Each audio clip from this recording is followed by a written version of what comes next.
د ننګرهار په امنیه قومندانۍ کې د راټولېدنه په دې موخه ده چې هغه اصلاحي او نظامی وسایل رسنیو ته وښایي چې په تیر یو کال کې د نظامی ځواکونو له لوري په بیلابیلو عملیاتو کې نیول شوي دي. مسؤلین وایي چې د دې اصلاحو سربیره 9 تنه کسان هم نیول شوي چې له وړاندې عدلي او قضایي ارګانونو ته سپارل شوي دي. په دغه عملیاتو کې 110 میله مختلف النوع وسلې دي چې له جملې څخه کلاشینکوف، پیکا، راکټ، ټیټیکوف، والټر، ټیټي، بریټا، میګاروف،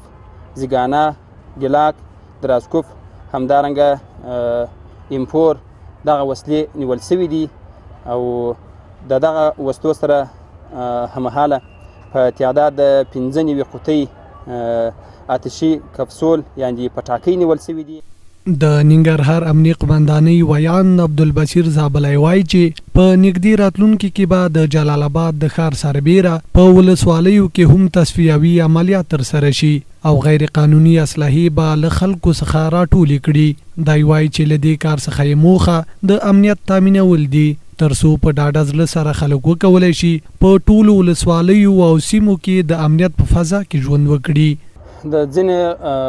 هغه وسلوال چې غیر قانوني یا وسلې ورسره دي هغه ټولو څخه به وسلې ټولیږي. همدارنګه دغه تصفیوي او کشفي عملیات به جریان لري چې د ننګرهار ولایت د جلال آباد ښار په 9 امنیتي حوزو او د ننګرهار ولایت په 22 ولسوالیو کې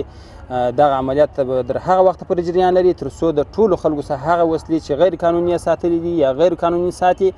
ګرځي دا به راټولیږي، نیول کیږي به او دغه وروسته به بیا د بیت المال ته سپارل کیږي. د یادولو ده چې ننګرهار کې تر دې وړاندې هم تصفیوي عملیات ترسره شوي ول او سلګونه میله غیر قانوني اصلاحي له خلکو راټولې شوي وې. غوښتنې دا دي چې مسؤلین دې شته امنیت وساتي او خلکو ته د کار کولو زمینې هم برابرې کړي.